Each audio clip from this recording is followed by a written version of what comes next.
harus jujur dan amanah. Kedua, harus sayang kepada orang tua, karena doa orang tua ini membuat jalan kita jadi mulus. Saya selalu katakan kepada anak-anak saya, mungkin kalau kamu disuruh pilih sayang ibu atau bapak, kamu bingung. Tapi saya tekankan kepada anak-anak saya, pertama kamu harus lebih hormat, lebih sayang kepada ibu kamu. Baru kedua bapak kamu. Karena pengorbanan ibu kamu jauh lebih besar daripada bapak kamu. Ibu mengandung kita. Begitu kita lahir, kita disuapin, terus kemudian kita ngompol, kita buang air besar, tengah malam, lagi tidur enak-enak, dia bangun, dia susuin kita, kadang-kala cuci, kita punya ngompol cuci, kita punya bekas buang air. Kemudian dia didik kita, dia bawa kita ke sekolah, dia antar, diajarin kita. Kalau seorang ayah cuma cari nafkah saja diberikan, tetapi kalau yang mendidik anak-anak itu semua adalah semua peran ibu sangat besar. Oleh sebab itu jangan sampai kita lupa akan pengorbanan seorang ibu. Dan pengorbanan seorang ibu itu nggak bisa diukur dengan materi. Saya pun kadangkala suka sedih. Saya kalau ke makam ibu bapak saya, andai kata saya masih punya ibu bapak, pasti saya akan sayangin lebih. Tapi ya mungkin Tuhan berencana lain. Jadi mungkin saya harus jelaskan. Kok orang-orang bisa sukses? Bagaimana cara sukses? Satu hari saya ke toko buku. Saya lihat buku bagaimana jadi orang sukses. Saya nggak punya uang. Waktu itu toko bukunya di Pasar Baru, toko buku Tropen. Saya hanya duduk ke sana, saya numpang baca, terus saya pulang. Saya bacain buku bagaimana cara orang sukses. Sebenarnya nggak perlu baca buku lagi, karena tadi yang Ibu Prita katakan itulah di buku itu sebenarnya intisarinya. Karena jadi orang sukses itu harus rajin bekerja. Dan juga jangan lupa berdoa. Dan juga jangan lupa jujur. Dan jangan lupa juga sayang kepada orang tua. Dan minta ridho barokah dari orang tua. Itu intisarinya. Dan saya selalu bermimpi memang menjadi orang sukses. Mimpi itu saya sendiri pesimis waktu itu untuk jadi, untuk sukses. Tetapi seperti saya katakan, bahwa ini semua gerak Tuhan, bukan gerak saya. Saya jadi mualaf umur 24 tahun. Saya diangkat anak oleh almarhum Buya Hamka. Dan seiring saya jadi mualaf, saya cuma niat minta kepada Allah. Karena waktu saya jadi mualaf itu Buya Hamka bilang, nak, dosa-dosamu mulai hari ini 0. Jadi kamu mulai lagi dengan yang baik ya. Jadi saya mulai dengan yang baik. Dan saya niat minta kepada Allah, ya Allah, dengan perkenan Engkau, kalau memang diperkenankan, aku ingin mengharumkan nama Islam dan aku ingin sukses. Sukses itu entah bagaimana, apakah punya nama besar, apakah punya harta, saya bilang terserah. Rupanya doa saya dijabah Allah. Dan saya bisa mendapat kesempatan mempunyai usaha. Saya punya usaha kayu dulu di Kalimantan, saya bikin triplex. Tapi waktu Orde Baru, karena saya kurang dekat dengan pemerintahan waktu itu, akhirnya saya dikeluarkan satu surat untuk tidak dilayani dokumentasinya. Akhirnya saya tutup pabrik saya. 11.000 karyawan saya harus pulang ke Jawa itu semua. Dan saya nggak kecil hati. Saya bilang, ya Allah, kalau memang ini rencanamu, nggak apa-apa. 11.000 karyawan bedol desa semua pulang. Saya diam. Terus saya coba lagi untuk berusaha lagi. Tetap kadangkala jatuh bangun itu pasti. Ya ada hal-hal waktu 2008. Saya ingat itu pabrik tahun 94 saya tutup dan saya 2008 diajak seorang teman 14 tahun saya pensiun, itu ibaratnya nggak ada kerjaan. Diajak seorang teman untuk ikut di perusahaan pemboran minyak lepas pantai. Tapi 1 tahun saya bilang ini bukan bidang saya. Kemudian saya tahun 2012 saya ditawarkan oleh pemegang saham yang sedang berantem, pemegang saham jalan tol Citra Marga Nusa Pala Persada. Itu jalan tol dalam kota, dan sekarang ini kalau perusahaan tol swasta terbesar adalah Citra Marga. Jadi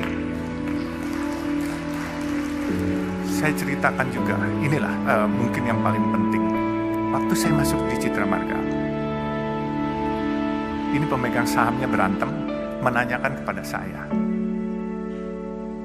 kamu berani nggak jadi direktur utama? Saya bilang, kenapa harus saya? Karena ini raksasa-raksasa lagi pada berantem semua. Waktu itu Citra Marga yang punya adalah Ibu Tutut di antaranya. Terus ada Robi Sumampau, Robi Kete, dan ini naga-naga semua lah. Kebenaran saya ini kelahiran Kalimantan Timur, dari Sungai Mahakam saya lahir. Lalu saya jawab sama teman-teman saya, selama nggak nyuri, saya berani apa saja saya bilang, dan tidak korupsi. Akhirnya saya ditunjuk sebagai direktur utama. Di waktu saya ditunjuk sebagai direktur utama, saya melihat karena ini perusahaan publik, pemegang sahamnya ini banyakkan institusi-institusi asing. Saya lihat ini perusahaan bagus. Kenapa saya bilang bagus? Coba pikirkan, ini kalau bukan gerak Tuhan, saya nggak akan memiliki perusahaan ini. Saya dulu punya perusahaan kayu, saya pernah punya restoran, saya pernah punya hotel. Hotel pelayanan nggak baik, omset akan turun, orang nggak balik lagi. Restoran makanannya asin atau pedas, kepedasan, orang besok nggak balik lagi. Makanya saya bilang, saya bisa dapat jalan tol ini. Coba pikirkan jalan tol. Kalian pernah lewat jalan tol, bayar, macet, marah-marah hari ini, brengsek nih jalan, macet, bayar pula. Besok kalian dengan senyum nganterin duit lagi kepada kita. Nah itu bedanya. Jadi jalan tol itu, mau keasinan, mau kepedesan, mau kemanisan, tetap dimanfaatkan. Nah ini semua gerak Tuhan yang milihin. Jadi saya berpikir gini, saya tidak punya rencana punya jalan tol. Tetapi jalan tol ini gini, kalau saya tidur, jam 10 malam, itu truk-truk besar yang nyari duit sampai subuh jam 5 pagi. Kemudian kalau saya lagi melek bangun, sedan-sedan dan kendaraan umum dari jam 5 pagi sampai jam 10 malam. Nah jadi itulah perkembangan jalan tol. Bisnis ini beda dengan hotel, dengan restoran, dan yang lain-lain. Nah, saya bisa ceritakan, waktu saya lihat perusahaan ini bagus, saya kumpulkan teman-teman saya. Teman-teman saya dari berbagai macam suku. Ada yang Tionghoa atau yang disebut Aseng. Jadi saya bilang, ini daripada asing yang miliki, kenapa nggak kita-kita? Kalian para asing, teman-teman maupun yang lain, ayo kita milikin. Mereka tanya sama saya, bagaimana?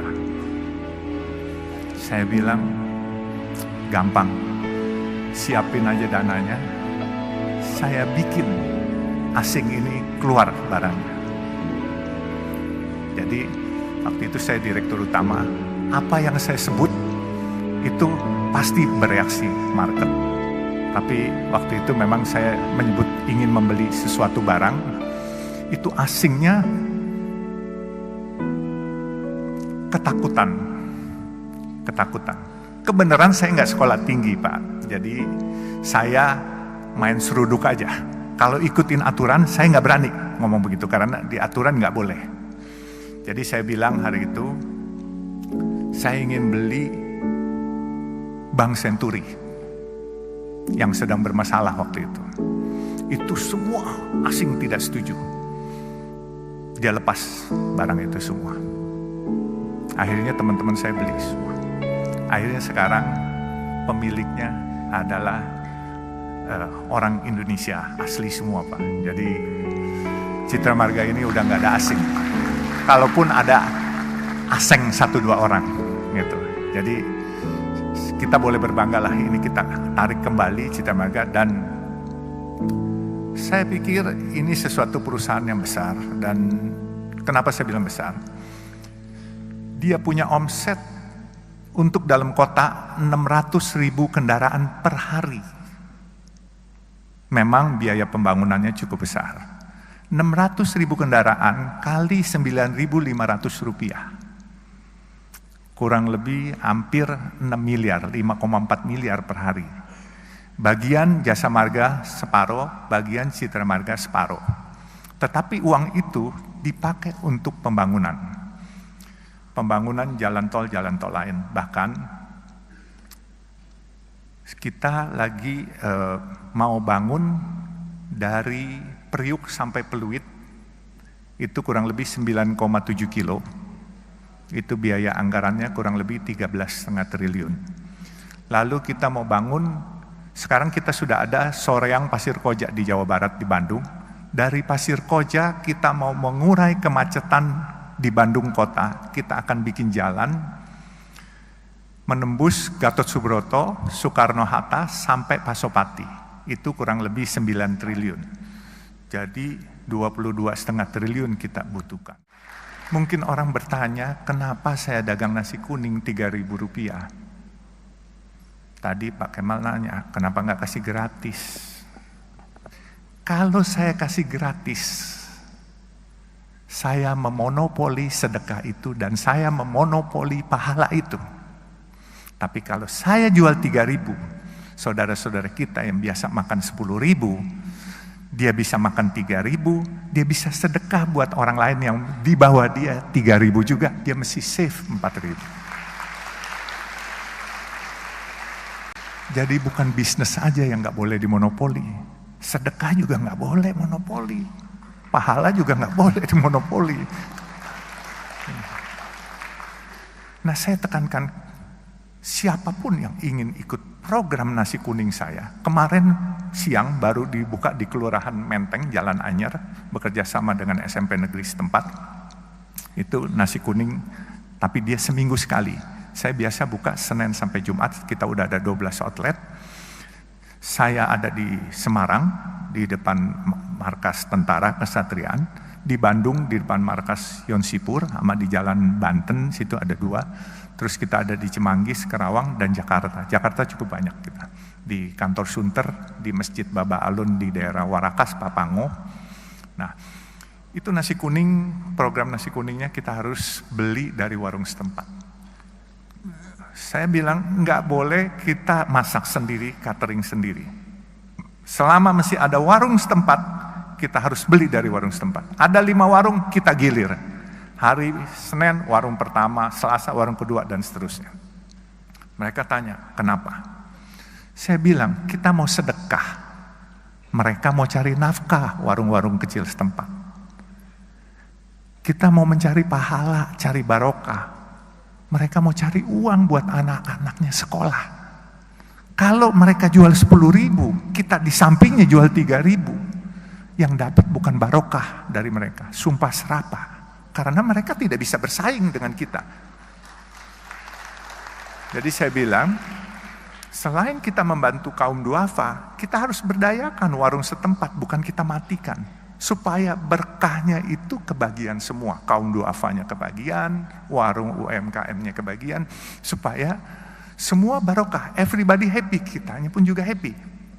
Nah, sekarang ini memang sudah mulai banyak. Dan saya menantang juga, kalau ada teman-teman atau adik-adik atau keluarganya, adik-adik yang mau buka warung nasi kuning, ini khusus buat kaum duafa dan fakir miskin. Ini bentuk rasa terima kasih saya. Saya rela subsidiin setiap hari. Bukan mau ria atau sok-sokan, bukan. Tapi saya berterima kasih kepada Allah. atas rezeki yang diberikan. Saya dari pedagang asongan, anak jalanan, sampai saya jadi hari ini. Saya pasti ini ada rahasia Allah yang dititipkan kepada saya. Dan rezeki orang banyak dititipkan pada saya. Ini bukan saya punya. Saya bersyukur itu 6 Februari 2018 warung itu saya buka. Saya cuma kasih 100 juta, warung itu sudah 2 tahun. Dan duitnya malah surplus. Sedekah saya mau lebih pun, saya rencananya 1000 porsi per hari, subsidinya itu kalau 10.000 saya jual 3.000, subsidi 7.000, berarti 7 juta satu hari. Untuk 250 hari kerja, saya siapkan 1.750.000.000 untuk mensubsidi. Tetapi uang itu tidak pernah terpakai. Inilah yang dikatakan waktu itu oleh guru saya dan ayah angkat saya juga, yaitu almarhum Buya Hamka. Fastabikul khairat, kalau kamu mau berbuat kebaikan di jalan Allah, pasti Allah cariin duitnya. Padahal saya mau keluar duit sendiri, tapi dicariin duitnya. Nah sekarang ini warungnya udah ada 12, di Banjarmasin juga ada. Dan warung itu memang kita khususkan buat kaum duafa dan fakir miskin. Dan kita beli dari warung setempat. Dan tidak boleh dibungkus, bawa pulang. Harus makan di tempat. Karena apa? Kita sadar. Masyarakat kita masyarakat yang kreatif dan pinter. Kalau dibungkus ntar dijual 6.000, mereka cari untung di situ. Jadi harus makan di tempat. Jadi nggak boleh dibungkus dibawa pulang. Kecuali makanan ini tidak habis, kami bungkus, kami bagiin ke lampu merah, kasih gratis, nggak dijual. Jadi mungkin nasi kuning sudah, bisnis sudah, dan saya tantang siapa yang mau buka nasi kuning, ayo, yang mau ikut gabung di perusahaan, ayo, ya kan. Sekarang perusahaan ini jujur saya juga kaget-kaget. Dulu mimpi punya pegang uang 22 juta aja kayaknya susah setengah mati. Tahu-tahu proyek dikasih 22,5 triliun dari pemerintah. Ini satu kepercayaan yang luar biasa. Anak jalanan loh, anak kampung. Dan saya cuma punya mimpi satu di terakhir lagi saya ceritakan. Mimpi saya baru terrealisasi 3. Mimpi saya adalah membangun tempat ibadah buat umat Islam, kebenaran agama Islam. Membangun masjid atau musola sampai 1000 biji. Ya. Saya baru 3. Maaf, saya bikin masjid yang oriental look. Bentuknya Chinese look. Itu bukan apa-apa. Saya ingin menyebarkan syiar berdakwah, kebenaran saya keturunan Tionghoa, jadi saya ingin mencoba menyebarkan syiar kepada teman-teman Tionghoa, kebaikan dari agama Islam apa, supaya mereka tidak jauh, sehingga saya bikin bentuknya seperti yang ada di negara Tiongkok. Makanya saya bikin pertama di masjid di Warakas Papango, itu masjid Baba Alun pertama. Yang kedua, yang unik, saya lagi letakkan batu pertama, tahu-tahu di belakang saya ada yang bersuara waktu itu hari Sabtu, saya nyumbang boleh nggak? Saya bilang boleh. Nyumbang apa aja? Dia tanya. Saya bilang mau semen, batu, genteng, kirim aja, saya bilang. Terus nyaut lagi, saya bilang ngeyel banget nih orang, kalau gue bukan agama Islam boleh nggak? Saya bilang boleh aja, nggak punya agama juga boleh. Terus ngeyel lagi nyaut, kalau gitu gue sumbang semuanya deh. Saya lihat ke belakang, oh rupanya pemilik Arta Graha Group, Pak Tommy Winata. Akhirnya beliau sumbang satu masjid di depan pintu Ancol Karnaval. Beliau agama Buddha. Luar biasa kebinekaan ini. Jadi disumbanglah satu itu. Saya bilang silakan pakai nama AGP. Enggak, dia bilang pakai Baba Alun AGP, Arta Graha Peduli. Jadi masjid kedua.